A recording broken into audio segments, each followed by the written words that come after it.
please welcome into the Canadian Motorsport Hall of Fame, Bertrand Gaudin.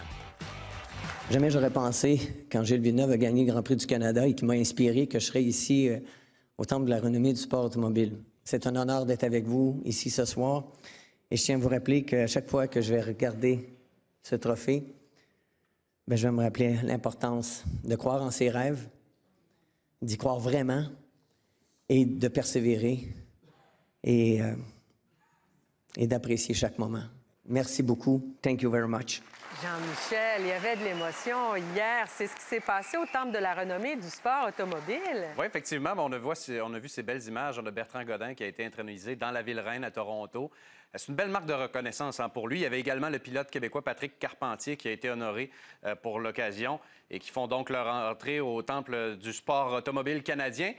Puis tu sais que ils ont pavé la voie un peu, ces pilotes-là, aux autres. Il y en a tellement maintenant de jeunes pilotes québécois qui font leur ascension. On n'a qu'à penser à Lance Stroll ou encore Raphaël Lessard, dont on parle beaucoup depuis plusieurs années, notamment dans le NASCAR. Et on peut maintenant discuter avec Bertrand, qu'on rejoint dans la Ville-Reine. Comment vas-tu, Bertrand? Félicitations. Ah, ben merci, ça va très, très bien. Écoute, ça a été une soirée, j'imagine, magique pour toi avec tes membres de ta famille qui étaient présents? Ah, ben tout à fait. Les membres de la famille et aussi tous les artistes du sport motorisé canadien qui étaient présents. Et puis, c'est vraiment beau de pouvoir partager ces moments-là avec des gens qui ont eu des rêves, qui ont su les réaliser. Et puis, j'étais très, très honoré d'en faire partie. Le temps qu'on établisse la communication, Bertrand, je mentionnais tout à l'heure que il y a une fierté d'être un Québécois. Tu n'es pas le seul. Et aussi Patrick Carpentier qui a été honoré hier. Puis vous avez un peu pavé la voie aux autres pilotes. Il y en a tellement de bons jeunes pilotes québécois. Est-ce que c'est un sentiment de fierté pour toi?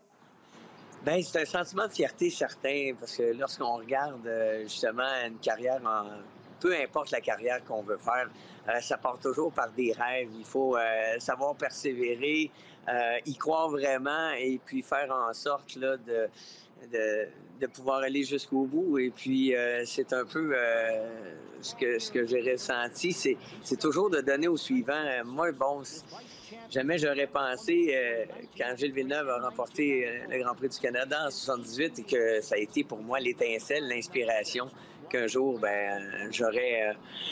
je serais admis au Temple de la renommée du sport motorisé canadien. C'est quand même assez fou, évidemment. Bon, là, à 54 ans, tu en fais encore des courses, peut-être moins qu'auparavant, mais cette adrénaline-là d'être en piste, est-ce que ça te manque? Lorsqu'on est un pilote, c'est à vie, on a toujours besoin de cette dose d'adrénaline-là?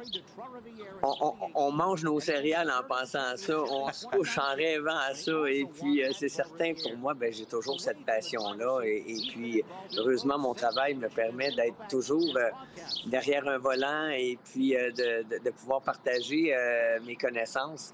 Et puis, c'est certain qu'on s'entraîne à tous les jours pour ce moment-là où je vais avoir la chance de revoir un volant et puis de me dépasser. Et en même temps, on te suit l'analyse de la Formule 1 avec notre collègue Charles-Antoine Sinotte, la Formule 1 donc, sur les ondes de TVA Sport. Merci beaucoup, Bertrand, et félicitations encore une fois. Merci. Allez.